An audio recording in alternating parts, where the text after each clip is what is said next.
Hello everyone and welcome back to yet another episode of Marvelous Videos. Today we have something extra special in store for all of our dear horror fanatics out there. If you are a true horror geek, then you probably live and breathe this classic film franchise known as Hellraiser. Well, in the mythos of Hellraiser, we've come across several different creatures who appear like our walking nightmares, with wires, pins, or even spikes around their bodies. These Cenobites are the product of pure evil intentions. So in today's video, we're going to meet one such creature from the Hellraiser universe who looks like plastic surgery gone wrong. Well, it is none other than Barbie. So get comfy on your couch, get your popcorn, and let's explore everything there is to know about the Cenobite Barbie. Now, before we go into our explanation, we have a very small request. If you like our content, please support us by subscribing to our channel.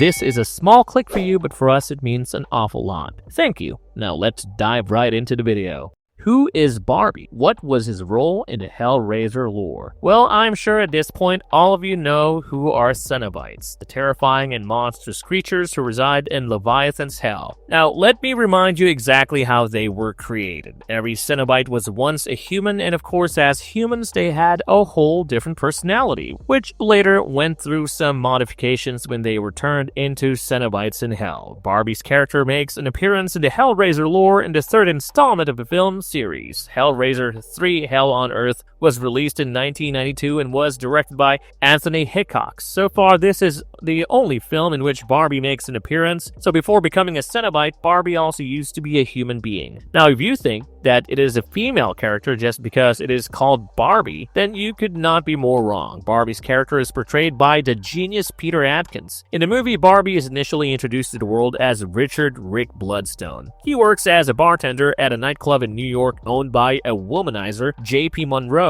This nightclub is known as the Boiler Room, and Rick, who was also referred to as the Barman, is rather well liked by his boss and other colleagues. After all, aren't bartenders usually pretty chill and nice? They do get to hear and see a lot of drunken madness, and well, that was part of Rick's job requirements until one night he became a part of some nightclub insanity himself. Pinhead, our favorite antagonist, was unleashed from his imprisonment in the Pillar of Souls. Now, this obviously meant that there was going to be hell on Earth. Quite literally, what Pinhead did next might not shock a lot of you. He killed off pretty much all the people at the bar and stored their dead bodies in a warehouse. His next plan of action was to turn these dead people from the Boiler Room into creatures known as pseudo-Cenobites. Rick was one of the 5 people whom Pinhead successfully turned into pseudos. In case you're confused about what exactly pseudo-Cenobites are, let me clear it up for you. So, the term pseudo means fake, but these creatures are not really fake Cenobites so much as incomplete ones. You see, in order to fully become a Cenobite, the person has to be put into the Cenobite creation chamber in hell. When Pinhead turned Rick into a Cenobite, he did so on Earth, and Rick was not taken to hell to complete his transformation. So, he ended up becoming a pseudo-Cenobite known as Barbie. If you're wondering why he was named Barbie, then watch the video until the end to find out. After being turned into a pseudo-Cenobite, Barbie was ordered by Pinhead to follow Joey Summerskill, who was a TV reporter and had possession of the Lemerchand puzzle box. So along with the other pseudo-Cenobites, Barbie tortured Joey until she figured out a way to stop it. She was eventually able to solve and open the puzzle box, which sent him and the other pseudo-Cenobites to hell. We also see a comic adaptation of this film, which was adapted by Peter Atkins, with Mirren Kim as the illustrator, Stephen Buccellato as the colorist, and John Constanza as the letterer. Of course, as a comic, it looks wonderful. The team really did not leave out any chance of making it gory as hell. Barbie's character also makes a brief appearance and looks absolutely terrifying and scary. Appearance of Barbie. Now, let us unravel the mystery behind this pseudo-Cenobite's name. There is a fair possibility that this character was named Barbie because Pinhead chose to kill him by wrapping barbed wires around his head and tugging so hard at them that it blinded poor Rick. So in his pseudo-Cenobite form, we can see that Barbie's face is covered with barbed wires embedded into his flesh. It is stuck to his face extremely tightly in such a manner that he can no longer see anything. Although as a human, Rick had a pretty good hairstyle. After he was turned into a pseudo-Cenobite by Pinhead, he appears to be bald. But then again, so are most Cenobites. Apart from this, there are also some metal pieces embedded into his chest that stretch to the opposite sides of his body, and just like most Cenobites, he is seen wearing a black, leathery kind of outfit that almost looks like a crop top and a long skirt. I guess the name Barbie really suits him well. Now, apart from obviously tormenting his victims with his looks, Barbie also carries something that he uses as a weapon. Becoming a pseudo-Cenobite gave him the ability to breathe fire, so he carries a glass and a mixer with him at all times. These are filled with gasoline, and since he can breathe fire, he uses his cocktail shaker as a Molotov and acts as a walking, breathing flamethrower. That is sure to make even the strongest of mortals run for their lives.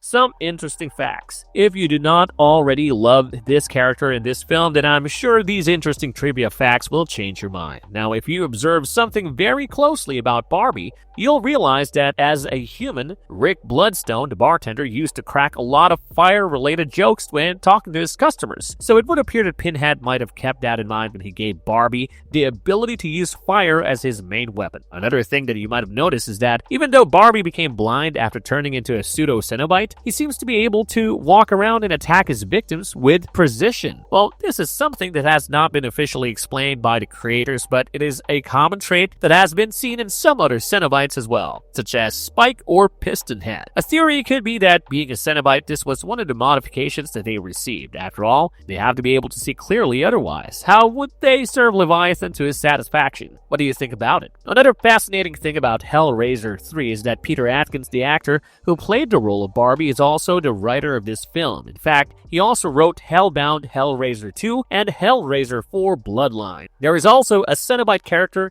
in the comic book series of the franchise whose name is Atkins. He was probably named after Peter Atkins, of course. All that is fine, but I'm sure you must be wondering what happens to Barbie in the end. What was his fate? Now, this special piece of information is never made clear in the film, so we can only speculate about it. Since he was sent to hell after Joey Summers' skill opened the puzzle box, it is a huge possibility that he probably ends up completely transforming into a Cenobite in the Cenobite creation chamber in the labyrinth. After all, that did become his life's purpose the moment he was turned into a pseudo-Cenobite. Marvelous verdict. Well, folks, with that, we've come to the end of yet another marvelous video. The Cenobites from the Hellraiser mythos are surely one-of-a-kind creatures. In fact, in my opinion, their inclusion makes the entire story even more interesting. With Barbie's backstory as a bartender, it is clear that practically anyone can be turned into a Cenobite as long as Pinhead wants to make it happen. After all, Barbie is one of the Cenobites whose human life story was not that full of sin, so it does not look like he requires any eternal punishment. But then again, I guess it all depends on how Pinhead views the idea of sin. Well, I do not know about you, but I sure hope we get to see more of Barbie in the future. So, what is something about Barbie that you like the most? Is he your favorite pseudo-Cenobite from the Hellraiser franchise, or is there someone else? And what other characters from the Hellraiser universe would you like for us to explore? Let us know all about it in the comments down below. And if you liked this video, don't forget to hit that like and subscribe button on your way out. It means the world to us when you help us grow. So until next time, guys, it's goodbye for now. Have a good one and be safe. Thanks for watching.